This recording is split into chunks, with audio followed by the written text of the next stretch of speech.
evening and welcome to On the Ballot. I'm Jordan D'Ivero. And I'm Julia Candido. This is OTR's live coverage of the Toronto Municipal election, produced by the journalism students at TMU. Stay with us as we bring you live coverage from all over Toronto. We're starting our broadcast a little later tonight because several polling stations were kept open to account for delays earlier in the day. Before we go deep into our coverage, we have journalism student Teresa Valentin with some streeters from the TMU campus. Hi, my name is Teresa Valentin and I'm reporting live from Toronto Metropolitan University. Today we will be asking whether or not university students have voted for the municipal election. I haven't yet, but I'm planning on it just because I think it's important. Like, you got to make your voice heard, you know what I mean? And especially as students, I feel like a lot of times we're not really heard from or don't really have our voice heard, so I think it's important too. I haven't voted yet because I just recently moved and I don't have any proof of residency, but I'm going back to I'm trying to get back to my hometown tonight to vote. I have not because I'm just unprepared. Yeah, but I am planning to. Oh no, I haven't. I have not because I did not know it was today. Yes, I have, and I voted online just because it's more convenient. And I don't really have a lot of time to go in and actually vote, so I did it online. So I haven't because I am not a citizen yet. I have permanent residence, so I can't. But if I have my citizenship, I would totally vote. I voted in my hometown with a mail-in ballot, and I voted because I don't like some of the people who are running in my hometown, so I wanted to vote against them. I have not yet. And the reason why is I haven't gotten around to it. I guess it had slipped my mind, but this reminded me too, so thank you. My name is Teresa Valentin and that was our segment on whether or not Toronto Metropolitan University students have voted for the municipal election. We have reporters at some of our mayoral candidate headquarters, and we'll be checking in with them over the course of the evening. Matis Habibinya at the John Tory headquarters, Samira Omar with Sarah Clemenhague, Ryan O'Connor covering Gil Peñalosa, and finally Tristan Day at the Chloe Brown headquarters. As soon as we have numbers, you'll have numbers. Who's leading, who's falling behind, and hopefully, before we wrap up for the night, who the mayor of Toronto is.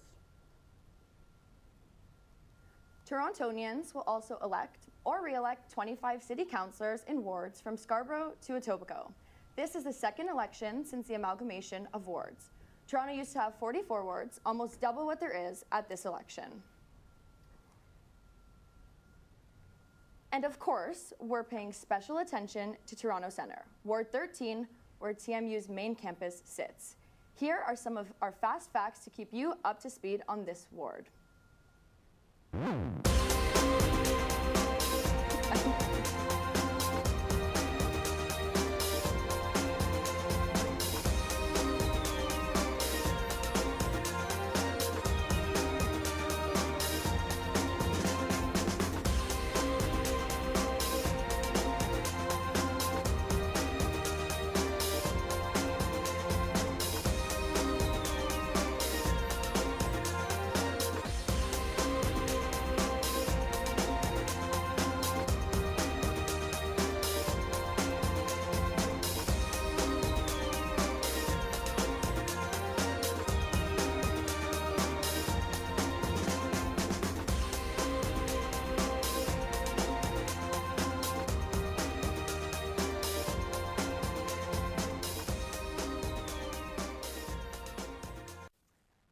Alex Baumgardner created a bit of a backgrounder on the history of Toronto mayors.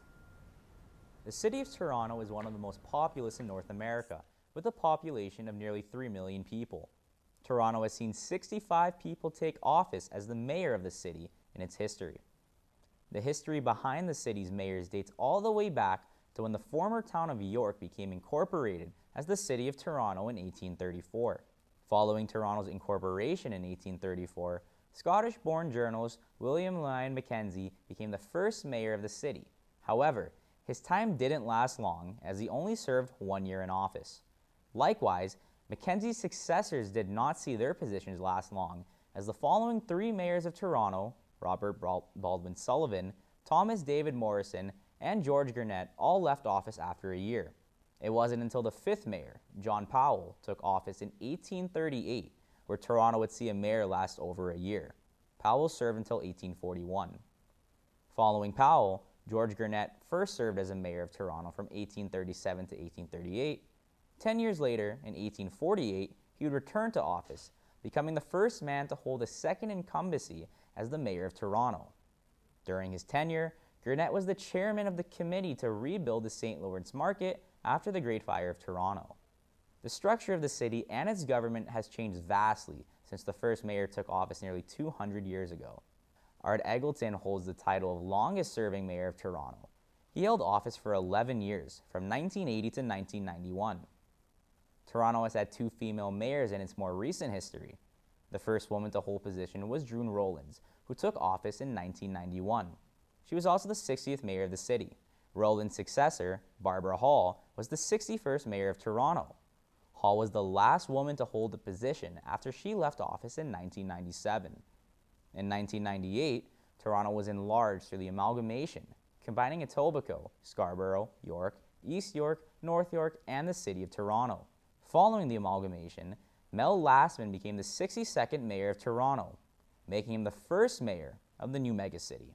David Miller and Rob Ford were the other 2 post-amalgamation mayors of Toronto prior to the current head of council. Miller's time in office showed his concern for the environment, specifically vocalizing his disdain for Toronto Island Airport. In November of 2013, the Toronto City Council voted to remove most of Mayor Rob Ford's authoritative powers, transferring many of those to Deputy Mayor Norm Kelly, following Ford's admissions of illicit drug use. Norm Kelly served as acting mayor of Toronto from November 2013 to July of 2014, while Ford still held his title as mayor. In 2014, Rob Ford's brother Doug ran for the mayor of Toronto. While gaining over 33% of the popular vote, this wouldn't be enough to keep a Ford in office, as John Tory defeated Ford by around 60,000 votes. Today's incumbent mayor of Toronto, John Tory, has held his position since December of 2014. He is the 65th mayor and has served 2 terms of office. Since entering office, Tory has worked to improve the city's transit, approving the Scarborough subway extension and the removal of the eastern section of the Gardiner Expressway. He is running for his 3rd term in this election. If John Tory returns for a 3rd term, he will be on track to become Toronto's longest tenured mayor, surpassing Art Eggleton's 11 years of service in the 80s. Wow, Julia, there was a lot of research put behind that. And just so our audience knows, Andrew Yang was the producer of that story. The Toronto Star funded survey, released October 13th, found that Tory led at about 56%, followed by Gil Penalosa at 20%, and around 6% each for Chloe Marie Brown and Blake Acton. Predictions are for a low voter turnout this year, but a Forum research survey of around 1,000 Torontonians found that Mayor Tory was leading as of the first week of October. Polls just closed, so let's take a look at what people are saying about voting today. Looks like we might have to wait a bit for that, Julia. So why don't we get into the actual numbers of Toronto?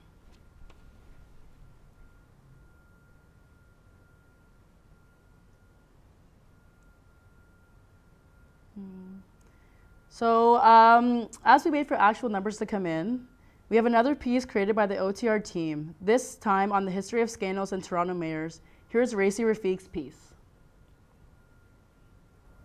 Before John Tory, there was Rob Ford. Toronto's mayor from 2010 to 2014, Ford was famously caught on tape smoking crack cocaine.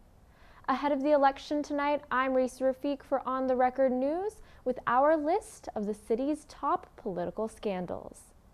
In 2013, the Toronto Star got their hands on a cell phone video that showed Rob Ford smoking cocaine out of a pipe. 3 years later, shortly after he died, the video was released and obviously went viral. The then mayor was heard calling Prime Minister Justin Trudeau slurs and incoherently talking about minorities and kids. Driving the minorities. I'm right wing. Take these kids on my You're right wing? No, they say I'm just right wing. Oh, yeah. Radical. Despite what you just saw, Ford refused to resign and even ran for the next election in 2014, before he was forced to withdraw due to health concerns. He did, however, run for his old city council seat in Ward 2, Etobicoke North, and he won it. He briefly served before he died in March 2016. The 2010 election that elected Rob Ford also saw scandal merely 1 week into the race. Candidate Adam Giambrone dropped out after the Toronto Star revealed that he had been cheating on his longtime partner with a university student. This searing experience has taught me, I hope permanently, that a public career of integrity cannot survive deceit in your private life. 20-year-old Kristen Lucas was one of multiple affairs, said 32-year-old Giambrone at the time. She alleged that on several occasions the two had sex on his City Hall office couch. Several months after this, Giambrone made headlines again after the Toronto Sun published a list of city councillor expenses funded by taxpayers. Over his 4-year term as a city councillor, he spent almost 11,000 taxpayer dollars on French lessons. And after the Ford era in 2014, incumbent Mayor John Tory came into office. Tory has received a lot of criticism for his relationship to Rogers Communications over his term, which hasn't ceased during his re-election campaign. The mayor's office confirmed that the former Rogers president and CEO is currently paid $100,000 a year by the company. To compare, his current mayoral salary is $197,000 a year. Tory has always been open about his role in the company, but that hasn't stopped him from facing integrity complaints.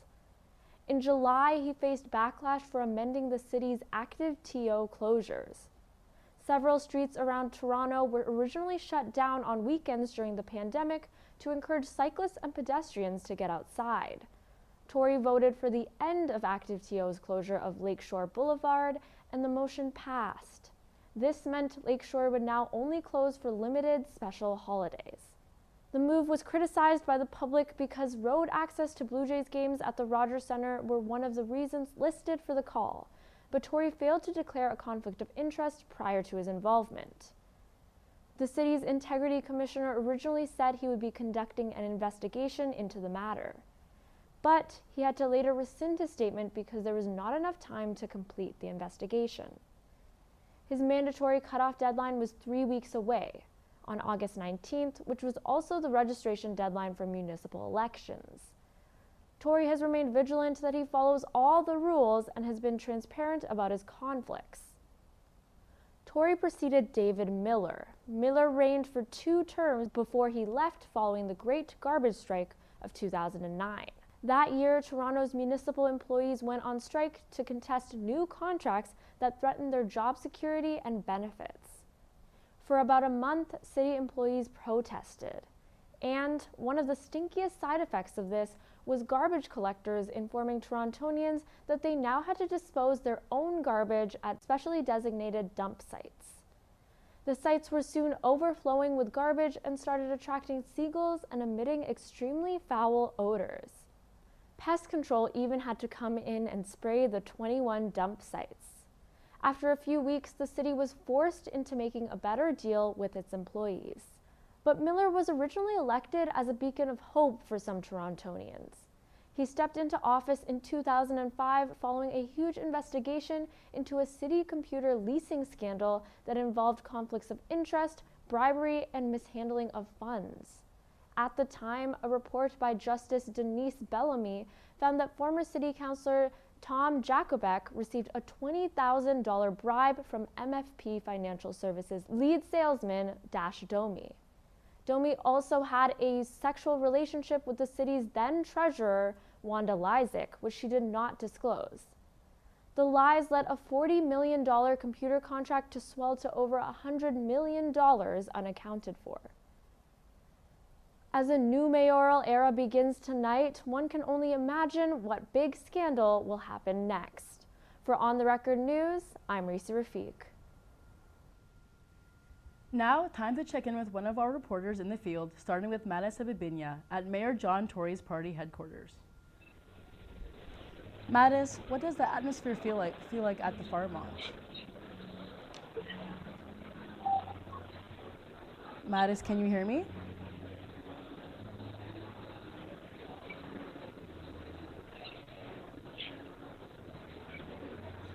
Mattis, if you can hear me, what does the atmosphere feel like at the Fairmont? We might have to hold on Mattis for a bit, but while we wait, Julia, did you vote? I did vote. I voted in the advance. Well, there's certainly a buzz in the room here tonight at the Imperial Room at the Fairmont Royal York, where John Tory's campaign headquarters are situated for tonight. He's actually upstairs with his friends and family in a private suite waiting for the results to come in, as are the rest of us. But until then, ever since at about 7:30, guests have been trickling in, and they are dressed to the nines. I see men in tuxes, women in sequin gowns. The atmosphere is almost like a party here. To my left and right, I don't know if you guys can tell, but there are food being served and drinks. People have wine and champagne in their hands. So there's definitely an air of confidence in the room tonight, and that doesn't come as much of a surprise. Many experts and analysts have predicted that John Tory will be cruising to victory tonight. And I don't know if you guys can hear, but there's also a top 40 list playlist being played behind me. So there's definitely a party vibe in the room tonight. Perfect. Thanks, Mattis. And if John Tory gets reelected for the third time, what do you think this means for Toronto?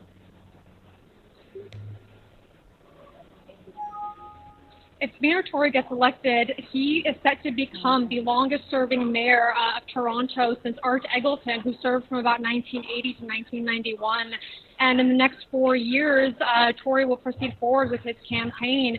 And just as a refresher for those that are maybe new to the city or the province, his campaign highlighted a number of municipal issues, particularly getting affordable housing built, and not just built, but built faster. He also has a $28 billion transit plan that he intends to implement, some of which includes unfinished projects. And he also plans to continue building on the economic recovery of the city that we need from the COVID-19 pandemic.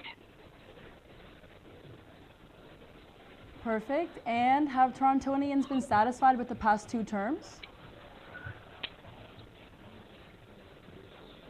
Well, based on what we know of surveys and poll numbers, Tory has definitely been the front runner in this election. One of the more recent polls from Forum Research in the last 2 weeks took a random sample of about over 1,000 Torontonians, of which 56% either supported Tory or were leaning towards Tory. Runners-up included Gil Penalosa, who held 20% of that survey's support, and Blake Acton and Chloe Brown were at about 6%. Now, however, there are 2 schools of thought here. In one camp are his supporters, who are impressed with the way that he maneuvers between the different levels of government, how he handled the vaccination of Torontonians during the COVID-19 pandemic, and his record with housing. But in the other camp, there are his critics, who are not so impressed with his involvement with Rogers Inc. He's a director of, he's a member of the board of directors. And his critics are also not that impressed with the current state of the city, specifically with the cost of living, affordable housing, and our transit system, which includes several unfinished projects. All right, thanks for this, Mattis. We'll come back to you very soon. Now, here are some fast facts about your mayor, John Tory.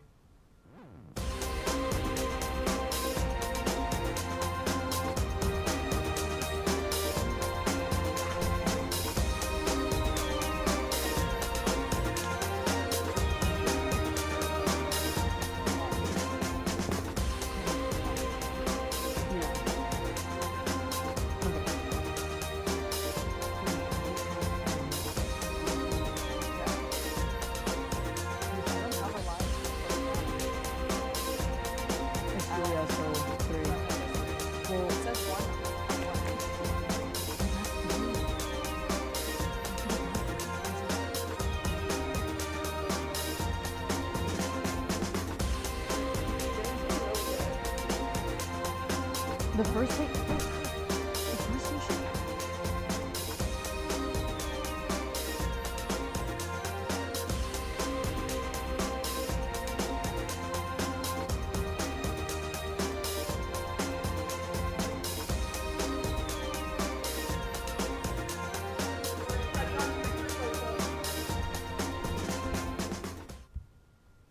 polls just closed, so let's take a look at what people are saying about voting today.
That was a look at what people are saying on social media about election night.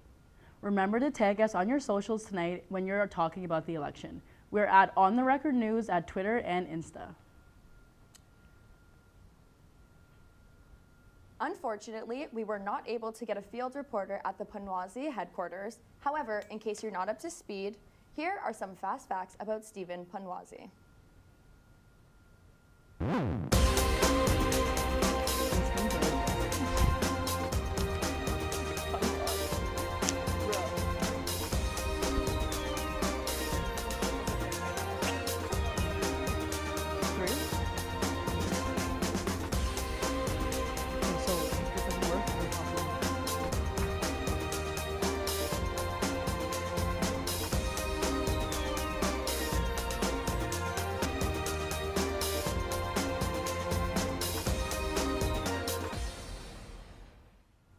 Ryan O'Connor is at Gil Peñalosa's party. Ryan, what can you tell us about what's happening on the ground there?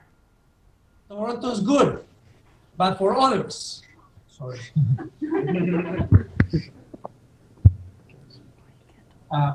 They said Toronto's good, but for others. I talked to the young people, they say it's good, but for the boomers. I talked to the boomers, they said it's good for the young people. I talked to the people in the downtown, they said it's good for the suburbs. In the suburbs, they said it's good for the downtown. I mean, everybody thinks it's good, but for someone else. So John Tory has the opportunity in the next 4 years to make it good for everyone. Too many people are leaving Toronto because they cannot afford to live here.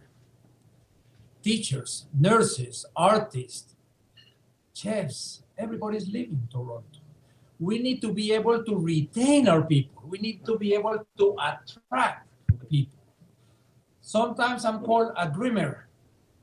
And I don't like it because sometimes they say a dreamer with a despective way. But the reality is that I'm a dreamer because if I don't dream the impossible, we cannot really do the possible. And everything is on my policy. Everything is doable. And it's doable with the existing budget. If Toronto keeps the property taxes middle, not the lowest, not the highest, in the middle, everything is doable. Everything. And by the way, all my ideas are available to Mayor Tory. And my ideas are available to mayors and councils anywhere. As an example.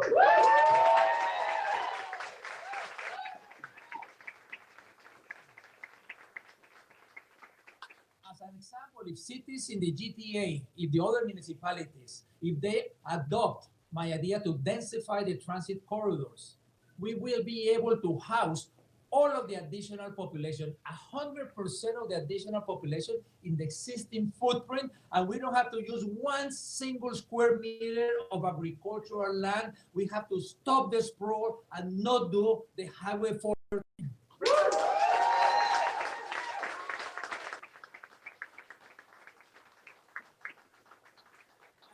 people say my ideas are common sense. They are. Unfortunately, common sense seems to be the least common of the senses. For example, children. What if we have a Toronto where everything that we did in our city, the sidewalk, the crosswalk, the park, the library, the school, the restaurant, everything had to be based on being great for children? Then it would be good for everybody. We need to have safe streets.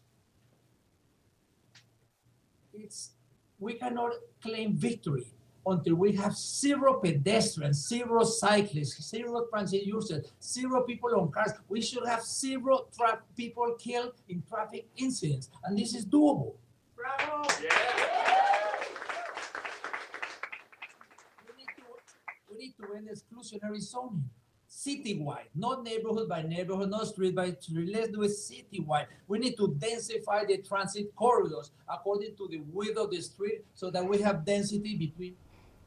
That was Gil Peñalosa. We're going to go live to Luca Della Pena, who has been watching the numbers as they come in. Luca? Thanks, Julia. And you're right, preliminary numbers are starting to come in from the wards and for the city. And here are some highlights.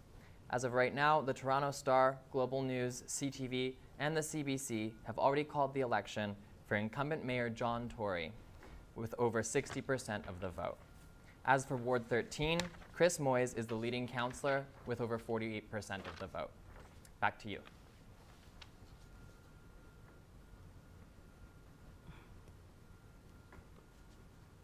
So Luca, I guess you'll keep watching the numbers as the night goes on.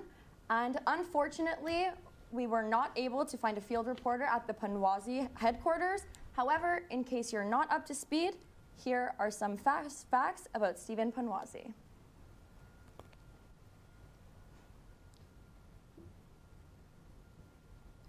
While we wait for those facts,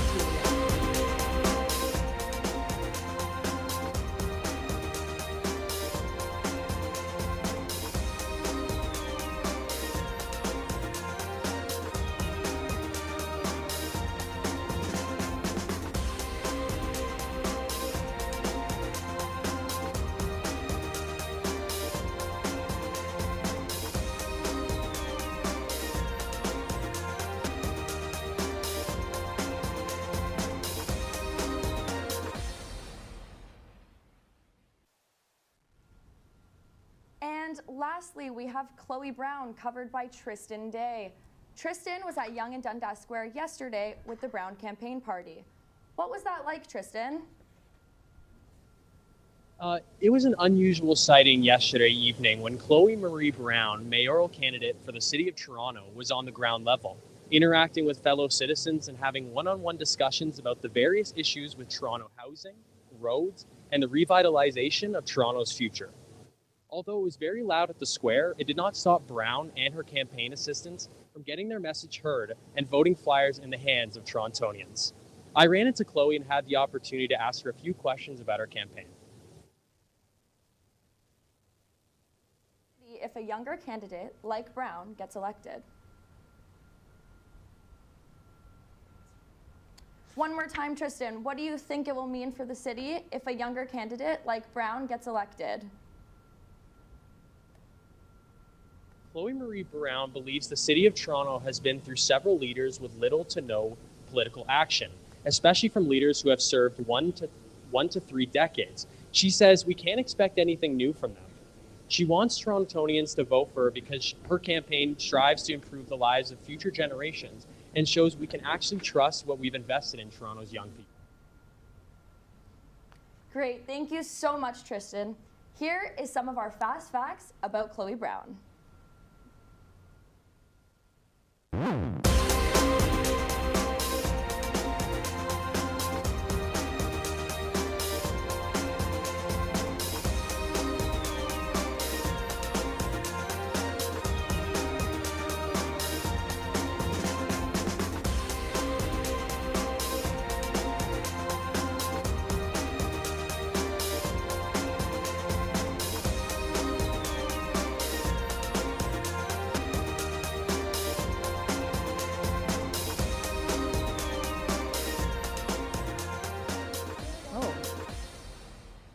Going straight to her.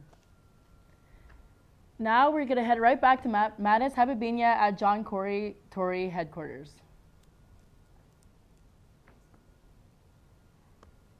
While we wait, Julia, did you vote? I did actually vote in the advanced polling, and do you want to hear something really cool that happened? What? Basically, it was all electronic, and I've never experienced that when voting before. So we walked up to the people working there, showed them our ID and our voter card, and then we proceeded to walk behind, the little boxed-in computer, and we were able to run a paper through the machine and then make our selection all online, like on the computer, which was really cool. Wow, it's crazy what technology can do. I only voted by hand, pen and paper, but since I'm not from the City of Toronto, I voted in my hometown, like some of our streeters did. But however, Julie and I both think it's important to vote, so we hope that all of you watching today did get to vote in your cities. So while we still wait for Mattis, we can hear from Samira, who had the chance to interview Sarah Clement-Hague. So here's a clip.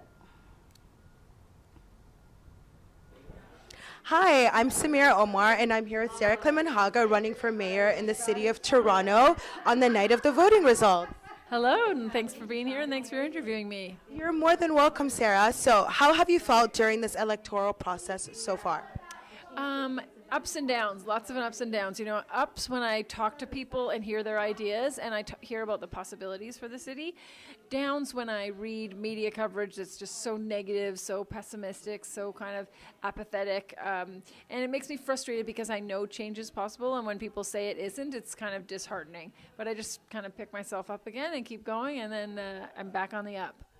Great, thank you. And how do you feel about voter turnout during this election? Well, I guess we'll find out tonight. I know that the advance polls were lower, and I think anytime voter turnout drops, it's not a good thing for democracy. So it definitely, I think whatever we see out of the voter turnout tonight, I hope it will be high. If it's not high, I think it's a good opportunity for Toronto to take a good hard look at what do we want from our city, what kind of democracy do we want to have. Thank you. And do you think your approach to interacting with Toronto citizens has impacted your voter turnout? Yes, I do. I've got a lot of people who are voting for me who say they've never voted or they've given up in the last few years. So that personal touch has made them feel like, oh, someone is actually listening to them. And when people feel listened to, they don't even agree with me on everything. It's just the fact that I'm willing to listen to them. So yeah, I think the practical, tangible things that I've done with people has made a difference for my voting. Yeah. Great. And we're just going to head into the last question here. If you're not elected tonight, what are your plans for the future for the city of Toronto?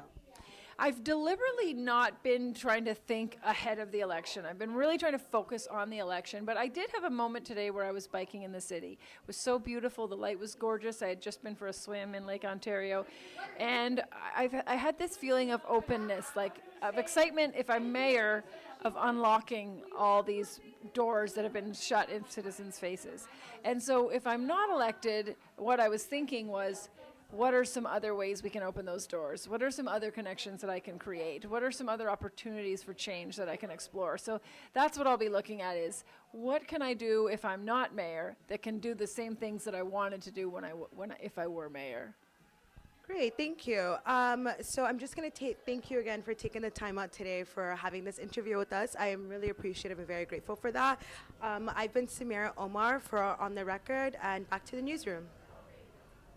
So that was our 5 candidates out of 31 on the ballot for Mayor of Toronto. We couldn't cover them all, but if you're out there at another candidate party, tweet at us and we may share it live on the air. It's time for a break, but don't go anywhere. We'll be back with more of On the Ballot out of the OTR newsroom at TMU.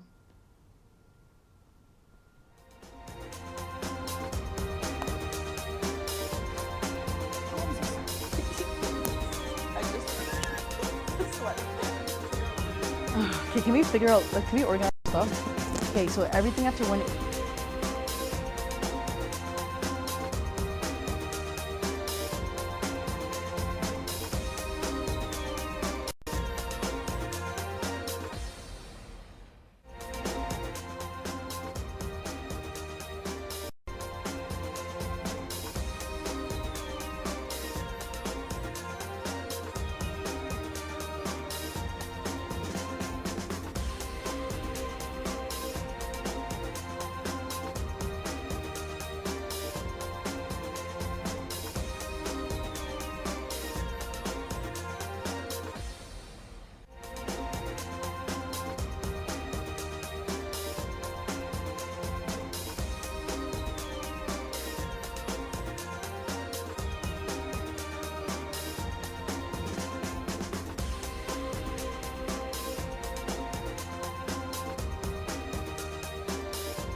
evening and welcome back to On the Ballot.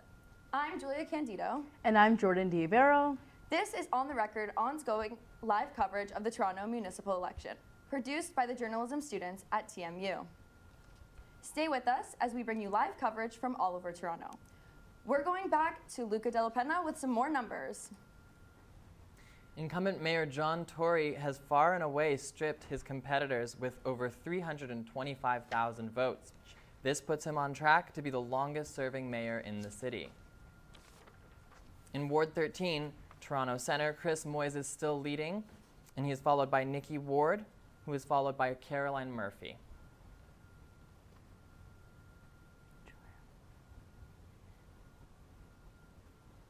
Thank you, Luca.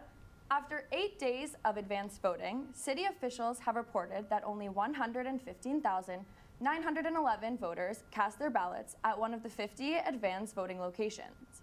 That's a 6.75% drop from the 2018 advanced voting numbers. But today was the last day for you to cast your vote. Let's take a look at what people are saying on social media.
On the Record is projecting Mayor John Tory's re-election. We go now to Mattis Habimnia at Toronto's Party Tory's headquarters.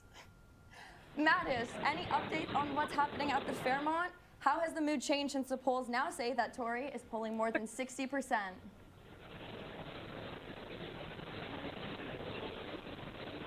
The crowd is still trickling in. The 200 number that the communications director told me earlier can really be seen now among the crowd holding wine glasses and champagne. Tory is still projected to win. He's still the front runner for this mayoral election, and the air in the room still has not changed. The enthusiasm is louder than it was before. The music is just as loud, and Tory is expected to come down soon to address the audience once the results are in and once they are official. And until then, I don't know if you guys can tell from behind me, but the room is pretty crowded right now. People are excited. They are mingling. It's almost kind of like a business formal party. Amazing, Mattis. Now, what are some of the promises John Tory wants to fulfill if reelected?